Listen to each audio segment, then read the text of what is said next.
اللہ کے محبوب علیہ السلام نے جب حج کی فرضیت کے حوالے سے بیت اللہ کی طرف حج کی ترغیب دی تو ایک شخص نے عرض کی افی کل عامن، کیا حضور ہر سال آیا کریں؟ تو آقا کریم علیہ السلام خاموش رہے۔ تو پھر حضور نے ترغیب دی تو وہ شخص پھر کھڑا ہو گیا، کیا ہر سال آیا کریں؟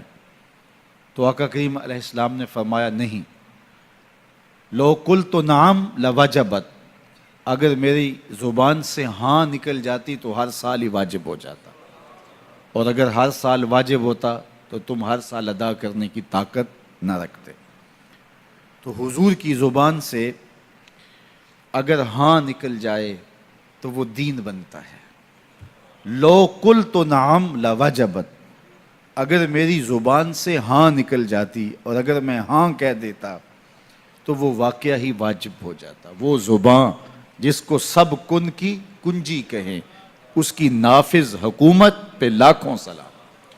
لو قلت نعم، اگر میں ہاں کہہ دیتا لوجبت تو واجب ہو جاتا۔ تو ان کے ہاں بولنے سے واجب ہوتا، تو ان کا قول شریعت ہے، ان کا عمل شریعت ہے، ان کا فیصلہ شریعت ہے، ان کی ہر ادا شریعت ہے۔ اللہ اکبر۔ تو فرمایا کہ اگر میں کہہ دیتا ہاں تو واقعہ ہی واجب ہو جاتا۔ تو زندگی میں حج ایک مرتبہ واجب ہے۔ صحیح ابن خزیمہ میں 5 سال کے بعد حج کرنے کی روایت موجود ہے، وہ استحباب پر محمول ہوگی۔ صاحب استطاعت اہل خیر کو چاہیے کہ وہ ہر 5 سال کے بعد حج کر لیا کریں۔ یہ مستحب ہے، لیکن ایک مرتبہ حج کی ادائیگی سے فریضہ ادا ہو جائے گا۔ ہر سال بھی کرنا چاہیں تو یہ سعادت بری بات ہے، چونکہ حج ما قبل کے گناہوں کو مٹا دیتا ہے۔ حضرت عمر بن عاص رضی اللہ تعالی عنہ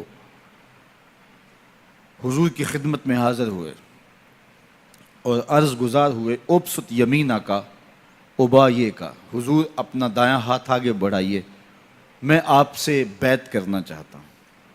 جب وہ حضور کی خدمت میں حاضر ہوئے، ایمان لائے، تو اپنا واقعہ بعد میں خود بیان کرتے ہیں کہ میں حاضر خدمت ہو کے کہا کہ حضور اپنا دایاں ہاتھ آگے بڑھائیے، میں آپ سے بیعت کرنا چاہتا ہوں۔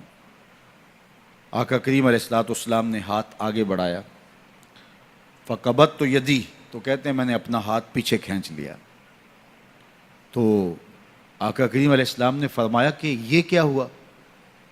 تو میں نے کہا کہ یا رسول اللہ صلی اللہ علیہ وسلم، میں کوئی شرط لگانا چاہتا ہوں، میں یوں ہی بیعت اسلام نہیں کروں گا، میں کوئی شرط لگانا چاہتا ہوں۔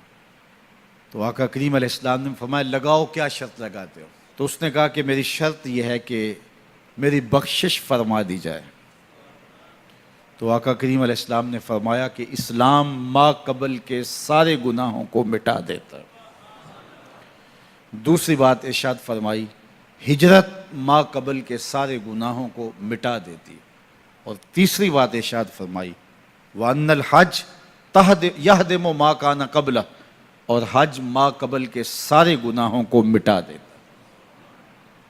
تو ما قبل کے سارے گناہوں کا حج کفارہ ہے۔ جب کوئی شخص حج کرتا ہے تو اس کے ما قبل کے سارے گناہ مٹ جاتے ہیں، اور واپس جب پلٹتا ہے تو ایسے ہوتا ہے جیسے ابھی ماں کے پیٹ سے جنم لیا ہو۔ حج ما قبل کے سارے گناہوں کو مٹا دینے کا سبب اور ذریعہ ہے۔